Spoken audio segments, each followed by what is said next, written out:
નમસ્કાર, હું રવિ ઓઝા, આઝાદ media live. હાલ ચૂંટણીની મોસમમાં ક્યાંક અનેક પાર્ટીઓ દ્વારા રીસામણા અને મનામણા ચાલી રહ્યા છે।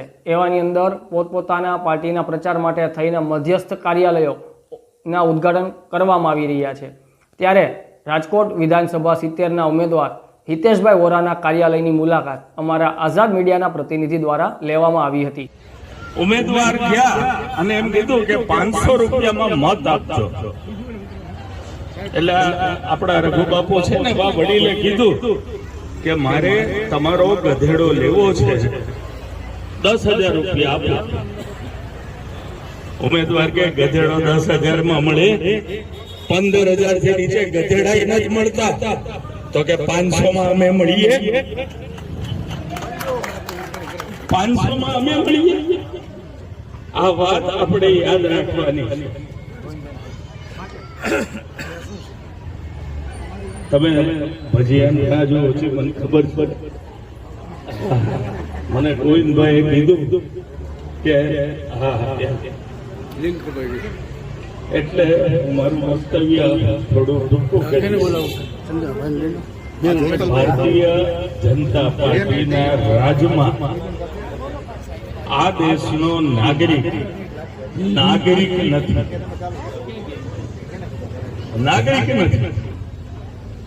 તમારા ઘરમાં બેનો બટેટા પડ્યા છે, સડી જાય તમે ટોપલીમાંથી ઉપાડીને બહાર ફેંકી દો, ડુંગળી સડી ગઈ તો ફેંકી દીધી।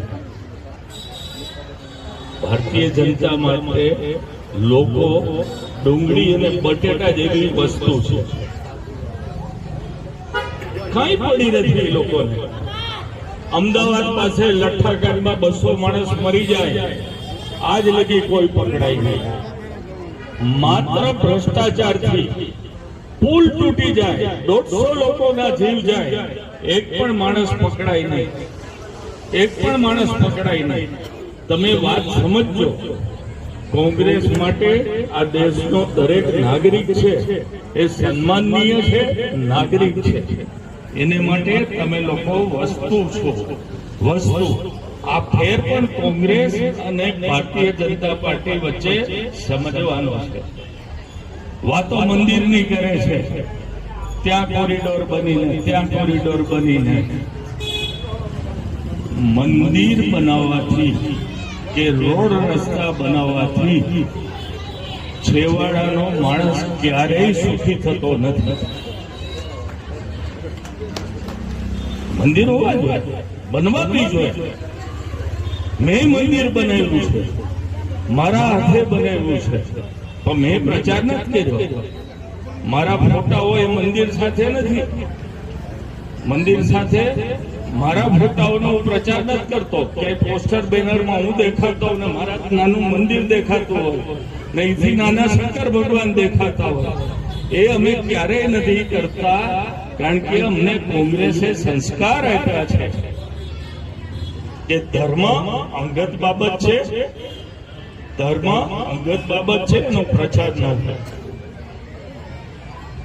મારી સાથે જે લોકો સંકળાયેલા છે એને ખબર છે કે સવારે ઉઠીને શંકર ભગવાનની પૂજા કર્યા વગર હું ઘરમાંથી ક્યારેય નીકળતો નથી। મારા મંદિરમાં 15-20 કેમેરાઓ ક્યારેય સવારમાં આવી નથી જતા। એટલે આ વાત પણ આ દેશના નાગરિકે સમજવાની છે। હું આશા રાખું છું કે આ કોંગ્રેસનો ગઢ છે, અમારો પોતિકો વિસ્તાર છે, અહીં અમારું કુટુંબ છે। એટલે તમને વિનંતી કરવા આવ્યો છું કે 2 નંબરના ઉમેદવારને મત આપીને આપ વિજય બનાવજો। તમે બનાવવાના જ છો એ મને ખબર છે, છતાં જયારે આવ્યો છો ત્યારે વિનંતી કરું છું કે 2 નંબરના ઉમેદવારને તમારે મત આપીને વિજય બનાવવાના છે। હવે આપણે કાર્યાલયનું ઉદઘાટન કરશું। ભાઈ ગોવિંદભાઈ, યુસુફભાઈ, કોઈ બોલતા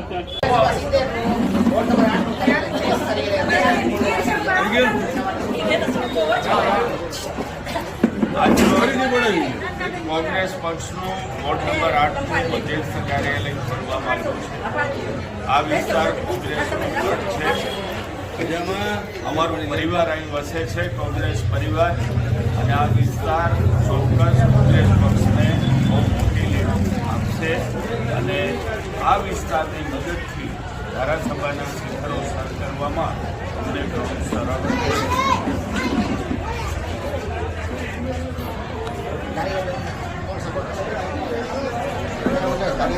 કાર્યકરો સંભાળવાના છે અને બધા કલ્પેશભાઈ છે, સાહિદભાઈ છે, અમારા પ્રકાશભાઈ રાખોલિયા છે, જગદીશભાઈ સોલંકી છે, કાંતિભાઈ હિરાણી અને બધા સૌ સાથે મળીને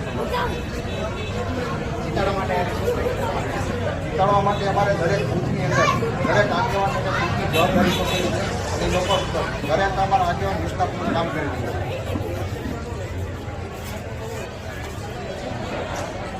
સ્ટેચ્યુ હજી આ બે માણસ આવે એટલે આજુબાજુ જિગ્નેશભાઈ જોશી વોર્ડ નંબર 8 ના કોંગ્રેસ સક્રિય કાર્યકર